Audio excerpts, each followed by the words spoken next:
Magandang araw po sa lahat. Bibigyan po natin pansin ang katanungan ng isa nating taga-subaybay. Ayon sa kanya, 6 na taon na daw silang hiwalay ng kanyang dating asawa at sa ngayon daw ay meron na siyang kinakasamang iba. Ang anak daw nila ay 10 taong gulang na sa kasalukuyan at sa tuwing hiharamin niya raw yung bata ay pinagdadamot sa kanya ng magulang ng ama ng kanyang anak. Kaya ang kanyang tanong kung mababawi o makukuha pa daw niya ang kanyang anak sa dati niyang asawa. Atin pong sasagutin ang kanyang katanungan bilang gabay lamang. And this is just purely intended for academic discussion purposes. Ito po ay sariling opinion ko lamang at hindi maaring ituring na opisyal na payong legal. Ano ba ang sinasabi ng ating batas tungkol sa naging problema ng isa nating taga-subaybay? Ayon sa ating family code, kapag ang magulang ay kasal at naghiwalay,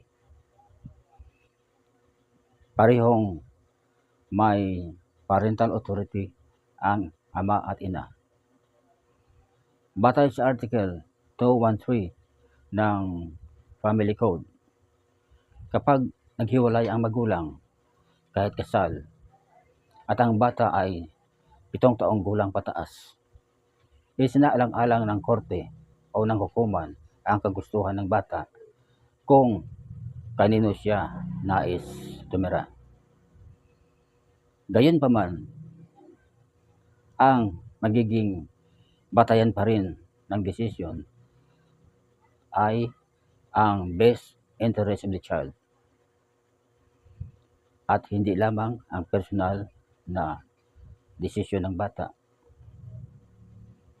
Ibig sabihin, yung bata ay mayroong boses, subalit ang korte pa rin ang may huling pasya.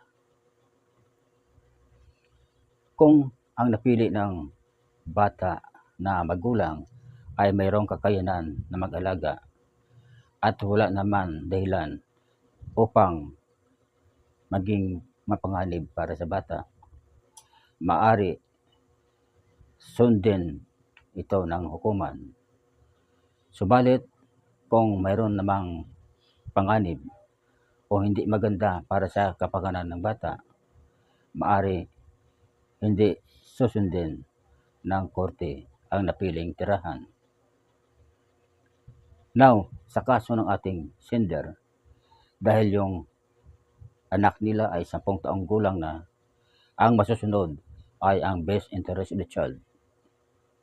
Gayunpaman, mas pinapaboran pa rin ng ating batas ang ina, lalo na kung wala namang sapat na dahilan para sabihin siya ay unfit.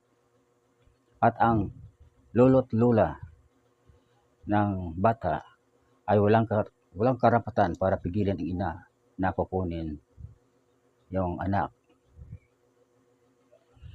Now, sa kaso kung saan ang mga magulang ay hindi kasal at naghiwalay, sa ilalim ng Article 176 ng ating Family Code, ang ina ang mayroong sole parental authority sa bata.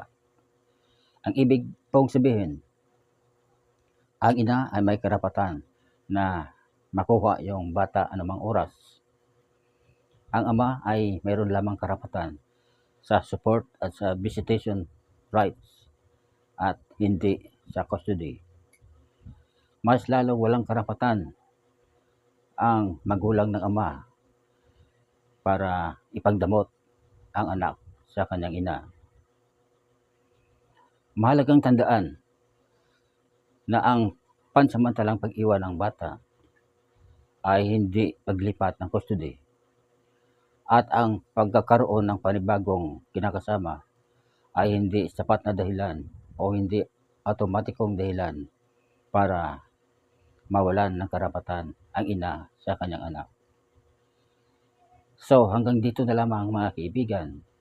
Naway sa nagtanong ay nakapagbigay ako sa iyo ng malinaw na kasagutan tungkol sa iyong naging problema.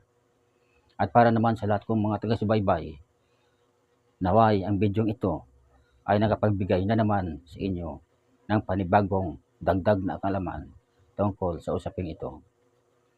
Disclaimer lamang mga kaibigan, hindi ako abogado, but law graduate naman ako kahit paano. Now, kung nagustuhan nyo ang ganitong klaseng talakayan, kindly subscribe to my YouTube channel, like and share my videos, and click the notification bell so that you will be notified every time na may bago akong upload na katulad nito. Marami pong salamat.